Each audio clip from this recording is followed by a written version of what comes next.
आज हम लोगों ने यहाँ पर जो वर्क करना है वो बेसिकली हमारे पास यहाँ पर टेक्स्ट का मेन्यू है। इसमें आपके पास करैक्टर फॉर्मेटिंग है, कंट्रोल टी इसकी शॉर्टकट की है। और इसका बेसिकली काम ये है कि आपके फ़ॉन्ट्स जो भी आप टेक्स्ट वगैरह यहाँ पर टाइप करते हैं, मैं यहाँ पर एक फ्रेमवर्क ड्रॉ करता हूँ। जैसे मैं ड्रॉ करूँगा तो उसके साथ ही मार्जिन आ जाएगा कि यहाँ से यहाँ तक हम उसमें टाइप कर सकते हैं, जैसा कि फ्रेमवर्क में यहाँ पर हुआ।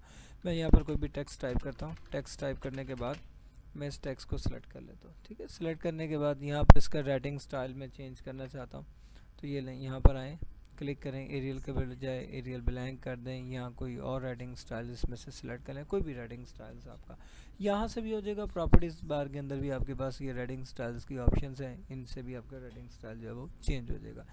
फ़ॉन्ट साइज़ ही यहाँ से भी आप चेंज कर सकते हैं, और यही फ़ॉन्ट स्टाइल आप यहाँ से भी आकर चेंज कर सकते हैं। आप जो मर्ज़ी करें इसका रख दें। फिर उसके बाद आपने जो टेक्स्ट सेलेक्ट किया होगा उसको अंडरलाइन करना है, तो यहाँ से भी अंडरलाइन हो जाएगा, और अंडरलाइन का ऑप्शन यहाँ पर प्रॉपर्टीज़ बार में भी मौजूद है।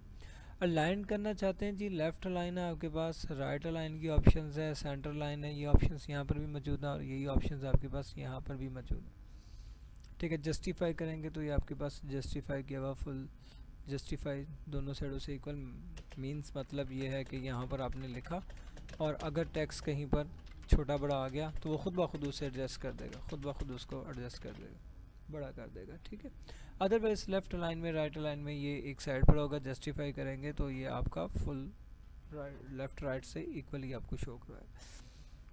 करैक्टर इफेक्ट्स हैं जी, यहाँ पर आपके पास करैक्टर इफेक्ट्स हैं। करैक्टर को क्या इफेक्ट देना चाहते हैं, फॉर एग्जांपल मैंने यहाँ पर इस करैक्टर को सिलेक्ट किया, यहाँ से कहता हूँ अंडरलाइन, अंडरलाइन यहाँ पर मैंने इसको दे दी। ठीक है, और इसके साथ ही मेरे पास यहाँ पर डिफरेंट्स टाइप्स हैं, उसमें भी मैं दे सकता हूँ। ठीक है, यहाँ पर स्टॉक की ऑप्शंस आ जाती है, इसके साथ नीचे ये स्टॉक्स आएंगी, यानी कि लिखने के बाद ऊपर कटिंग लाइंस को शो करवाना हो तो वो भी आपके पास यहाँ पर स्टॉक की ऑप्शन मौजूद है। लाइन ओवर लाइंस, यानी कि आपका टेक्स्ट जो है वो ऊपर आएगा। ठीक है, यहाँ पर आप इसकी कोई भी स्टाइल्स को सिलेक्ट कर सकते हैं। फिर इसके अलावा आपके पास एक और ऑप्शंस यहाँ पर अपर केस की ऑप्शंस आ जाती है। स्मॉल कैपिटल, कैपिटल में आएगा लेकिन स्मॉल कैपिटल में, और इसी तरह कैपिटल आएगा ऑल कैपिटल, बड़े कैपिटल्स के अंदर। ठीक है, और इसी तरीके से आपके पास यहाँ पर एक और ऑप्शंस आ जाती है। मैं फॉर एग्जांपल इसके साथ 2 लिखता हूँ, 2 को ही सिलेक्ट कर लेता हूँ।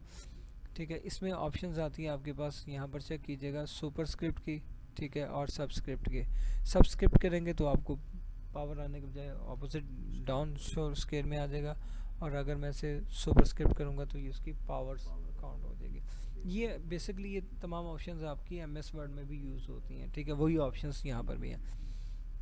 इसके बाद जी हमारे पास और भी कुछ ऑप्शंस हैं अलाइन करने के लिए। मैं अलाइनमेंट्स के ऑप्शंस को यूज़ करता हूँ, left line, right line, angles है बेसिकली इसका। ठीक है, ये भी हम दे सकते हैं। फिर उसके अलावा टेक्स्ट में ही आते हुए पैराग्राफ, पैराग्राफ बेसिकली क्या है कि यहाँ पर अगर मैंने एंटर किया तो ये एक पैराग्राफ है। यहाँ पर मैंने इसको सिलेक्ट किया, तो उसके बाद नीचे आकर मैंने यहाँ पर इसको बिफोर पैराग्राफ किया, तो जहाँ पर मेरा पॉइंटर होगा उसके बाद वहीं पर स्पेसिंग आनी शुरू हो जाएगी, ये पैराग्राफ स्पेसिंग है। और इसके साथ ही आपके पास एक और ऑप्शंस यहाँ पर मौजूद होगी जिसे हम लोग यहाँ पर लाइन स्पेसिंग बोलते हैं। ये लाइंस के दरम्यान में, वो पैराग्राफ स्पेसिंग थी, ये लाइनों के दरम्यान में स्पेसिंग आ जाएगी। ठीक है, लार्ज है जी, लार्ज करने के लिए यहाँ पर आप करेंगे तो ये लार्ज हो जाएगा। ठीक है, ये बेसिकली करैक्टर स्पेसिंग है, लार्ज करैक्टर स्पेसिंग में हो रहा है। ठीक है, और ये करैक्टर स्पेसिंग यहाँ पर भी आ गया आपके पास, ये लें, ये करैक्टर टू करैक्टर्स आपकी स्पेसिंग आ रही है। और अगर नीचे वाले को करूँगा तो ये वर्ड स्पेसिंग है, यहाँ पर स्पेस दी होगी ना, ये एक वर्ड है तो वर्ड टू वर्ड आपके दरम्यान में स्पेस आ जाएगी। ये बेसिकली इसमें कुछ ऑप्शंस हैं। इसके अलावा टेक्स्ट के अंदर जाएँ तो टैब्स के ऑप्शंस हैं। अभी देखें यहाँ पर आपके पास टैब्स शो करवा रहा है, मैं रिमूव टैब्स करता हूँ, ये 0.5 दे रहा है, मैं इसे करता हूँ 1 इंच। ठीक है, या 2 इंच ऐड किया, ओके किया। अब जब मैं यहाँ पर रख कर टैब के ऑप्शन पे क्लिक करूँगा तो 1 इंच या 2 इंच के गैप पर मेरा एक टैब काम करेगा, पहले वो आधे इंच पर काम कर रहा था। ठीक है, इसी तरह यहाँ पर कॉलम्स आ जाते हैं जी। अखबार के लिए अगर न्यूज़पेपर बना रहे हैं तो उसके लिए आपको काम करना है, तो इसी तरीके से आपके पास कॉलम्स बन जाएंगे, 2 कॉलम्स वगैरह। इसके अलावा हमारे पास एक और ऑप्शंस यहाँ पर मौजूद है जो कि इस्तेमाल की जाती है इसी के अंदर। मैं इस करैक्टर को सिलेक्ट करता हूँ और टेक्स्ट में दोबारा जाता हूँ। यहाँ पर मैं यूज़ करता हूँ ड्रॉप कैप के ऑप्शंस को। यूज़ ड्रॉप कैप, पहले 3 या 2 करैक्टर्स लाइनें इक्वल हों और तीसरी ड्रॉप कर रही हो। ये देखें, ये 2 इसके साथ हैं, तीसरी लाइन इसके बिल्कुल नीचे जो है वो ड्रॉप करती हुई आपको नज़र आ रही है। ठीक है, न्यूज़पेपर में आपने ऐसे देखे होंगे। अभी मैंने एक स्टोरी ओपन की तो उसमें 1 लिखा हुआ था, 1 जो है वो 2-3 लाइनों के इक्वल था, बाकी सारी उसके नीचे आ रही थी। ये ड्रॉप कैप के थ्रू होगा। ये भी न्यूज़पेपर में ज़्यादातर इस्तेमाल किया जाता है, कुछ स्टोरीज बोर्ड्स वगैरह बनाने के लिए भी इस्तेमाल किया जाता है। इसके अलावा जी हमारे पास यहीं पर आपके पास ऑप्शन आती है ड्रॉप कैप्स के अलावा बुलेट्स की है। बुलेट्स अगर आपने लगाने हैं तो यहाँ पर आके बुलेट्स आप के साइन सेलेक्ट कर लें, ओके कर दें। जहाँ जहाँ आपने एंटर किया होगा उसके नीचे आपके पास ये बुलेट साइन आ जाएंगे। यहाँ पर आपके पास बुलेट्स के साइन आ जाएंगे। ठीक है, इसके अलावा जनाब आपके पास टेक्स्ट एडिट, यहाँ से भी एडिट हो सकते हैं। यहाँ पर डायरेक्ट आकर आप टेक्स्ट अपनी मर्ज़ी से कुछ भी लिख दें, जो मर्ज़ी टेक्स्ट दे दें।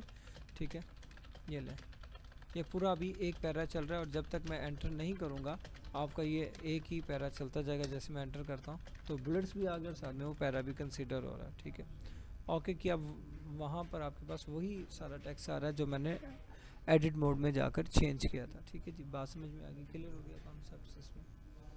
ठीक है, और इसके अलावा जी इसमें मेन ऑप्शंस आपके पास एक और भी है। इस टेक्स्ट को आपने आर्टिस्टिक टेक्स्ट में कन्वर्ट करना हो तो वो भी आपका हो जाएगा। यानी कि टेक्स्ट को मैं पहले तो एक काम करता हूँ, यहाँ पर मैं एक टेक्स्ट टाइप करता हूँ। फॉर एग्जांपल मैंने यहाँ पर लिखा जी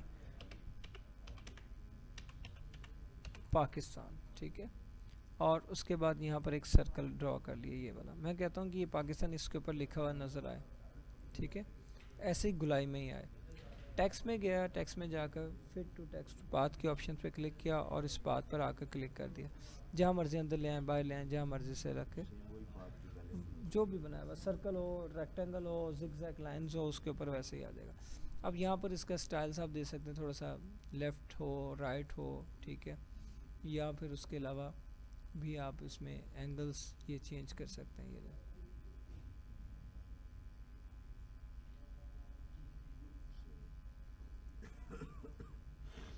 ठीक है जी, पॉइंट्स क्लियर हो गया, बात समझ में आ गई। अब इनको अलग भी किया जा सकता है कि अरेंज में जाकर ब्रेक ऑफ पार्ट करके, हाँ जी वो और चीज़ थी। ठीक है, ये टेक्स्ट को सेट करना है, वो तो ऑब्जेक्ट टू ऑब्जेक्ट लिंक था, वो पाथ था, वो और चीज़ थी, ये और चीज़ है। वीडियो जाकर देखिएगा, आपको दोनों में समझ में आ जाएगा। ठीक है, यहाँ पर मेन ऑप्शंस हमारे पास यही टेक्स्ट फिट टू पाथ की ऑप्शंस आती है, इसी में हम लोग ज़्यादातर काम करते हैं। ठीक है जी, जहाँ तक काम समझ में आ गया। इसके बाद टूल्स के अंदर हमारे पास आता है ऑब्जेक्ट मैनेजर। ऑब्जेक्ट मैनेजर के अंदर होती है लेयर्स। यहाँ पर जो भी ऑब्जेक्ट ड्रॉ करते हैं वो मुख्तलिफ लेयर्स में ड्रॉ होते हैं। तो बेसिकली हम लोग काम इसमें नहीं करते, हम लोग काम इसको लेयर्स का जो इस्तेमाल करते हैं, ये गाइडलाइन जो होती है ना, इसका इस्तेमाल होता है। ये गाइडलाइन जो मैंने यहाँ पर लिया है ना, मैंने ये एक पेज के ऊपर सेट किया, एक पेज पे मैंने इसका मार्जिन यहाँ पर सेट कर लिया। हम इस्तेमाल इसके लिए करते हैं बेसिकली इसको। मैंने यहाँ पर कहा जी इतने पोर्शन में मुझे भी काम करना है, मैंने पहले पेज पर इसकी गाइडलाइंस को सेट कर लिया, मैं दूसरा पेज ऐड किया, दूसरे में भी ये नज़र आ रही है। मैं चाहता हूँ दूसरे में नज़र आए बल्कि पहले में ही ये नज़र आए। तो इन गाइडलाइंस को यहाँ से सिलेक्ट करके कट कर लें। ये होंगी बेसिकली मास्टर पेज पे, आपने मास्टर पेज से कट करनी है और जिस पेज पर आपको चाहिए उस पेज की लेयर को सिलेक्ट कर लें और पेस्ट कर दें। पेस्ट किया मैंने किस में किया, पेज 1 की लेयर 1 में। आप पेज 2 पे आकर देखें, यहाँ पर कोई गाइडलाइन नहीं, तो बेसिकली इसका इस्तेमाल यहाँ पर ये होता है।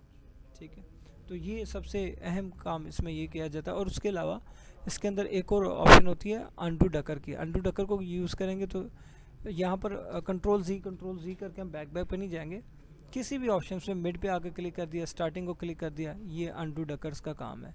ये अनडू बता रहा है कि आपने क्या क्या काम किया, और किसी भी वक्त किसी भी कमांड पर एकदम आप जा सकते हैं। ये अनडू का ही काम है, लेकिन ये 1 बाय 1 नहीं जाएगा, आपकी मर्ज़ी है, पहले भी आ जाए आपकी मर्ज़ी है, लास्ट पे आ जाए आपकी मर्ज़ी है, मिड में आ जाए, ये ऑल अनडू। ठीक है जी, क्लियर हो गया। ये है जी आपका कोरोड्रा का काम जो कि यहाँ पर कंप्लीट होता है। लेकिन इसके साथ एक और चीज़ होती है, यहाँ पर अगर हम इन पेज में काम करते हैं, यहाँ पर इन पेज को ओपन कर लें। ठीक है, ये एक मेन काम है। इन पेज की थोड़ी सी सेटिंग मैं आपको यहाँ पर थोड़ा सा एक्सप्लेन कर देता हूँ। यहाँ पर मेरे पास इन पेज आ गया। उर्दू के टेक्स्ट को यहाँ पर अगर लेकर आना, पूरी की पूरी स्टोरीज हमारे पास लिखी हुई होती हैं, उनको हमने यहाँ पर लेकर आना हो, तो उसके लिए हम लोग क्या करेंगे जी। ये मेरे पास पेज आ गया, मैं न्यू के अंदर आया, न्यू पे क्लिक किया, न्यू पेज, यहाँ पर कॉलम्स वगैरह और पेज की सेटिंग यहाँ पर कर दी। करने के बाद सबसे पहले मैं इसकी लैंग्वेज को सेट करूँगा, ठीक है। मैं पहले जाकर यहाँ पर एडिट के अंदर प्रेफरेंसेस, कीबोर्ड प्रेफरेंसेस के अंदर आऊँगा। यहाँ पर फोनेटिक को सेट करना, कोई भी होगी फोनेटिक को सेलेक्ट करने के बाद यहाँ पर आकर आप कोई भी टेक्स्ट टाइप कर लें। टेक्स्ट टाइप करने के बाद मैंने फॉर एग्जांपल यहाँ पर लिखा जैन। जैन लिखने के बाद पिक टूल को सिलेक्ट किया, पेज के ऊपर क्लिक किया और कंट्रोल सी मार दिया, यहाँ पर कॉपी कर लिया। और उसके बाद कॉर्नर में गया और यहाँ पर जाकर मैंने इसे कर दिया कंट्रोल वी, पेस्ट कर दिया। अब सेम वही टेक्स्ट, वही फॉन्ट्स मेरे पास यहाँ पर जो वहाँ पर आकर मौजूद है, ठीक है। ये यहाँ पर काम है, इसमें कलर कर दें, इसकी फॉर्मेटिंग जितनी भी करनी है, जो भी करनी है वो आप यहाँ पर आकर कर सकते हैं, ठीक है। सारा टेक्स्ट की सेटिंग यहाँ पर इन पेज से कोरल में लाने के लिए, ठीक है। इन पेज में नहीं जा सकती, इन पेज को सपोर्ट करता है कोरल, कोरल को सपोर्ट इन पेज नहीं करता।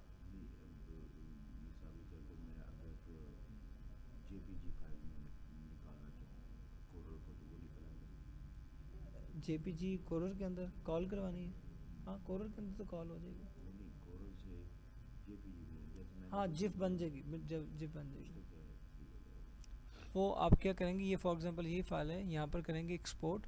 एक्सपोर्ट करने के बाद यहाँ पर ये टाइप दे रहा है सेव टाइप, यहाँ पर करेंगे जेपीजी, जेपैग। जेपैग पे क्लिक किया, फाइल का नाम दिया, एक्सपोर्ट किया, ये जेपैग डेस्कटॉप पे आपके पास बन गया बस, ठीक है। ये इमेज फाइल है आपके पास, बैकएंड पे जाकर चेक कर लें, हाँ जी ये आपके पास जेपैग है। डबल क्लिक करें, वही फाइल्स जो कोरल की थी अब वो इमेज फाइल बन चुकी हुई है आपकी, ये इमेज फाइल है, ये इमेज है आपका, ये अब कोरल फाइल नहीं, ये इमेज है, पिक्चर है, ये एज ए पिक्चर आ जाए। इसको मैं उसमें नेट में भी भेज सकता हूं, हाँ जी कहीं पर भी, ठीक है जी। क्लियर होगी बात।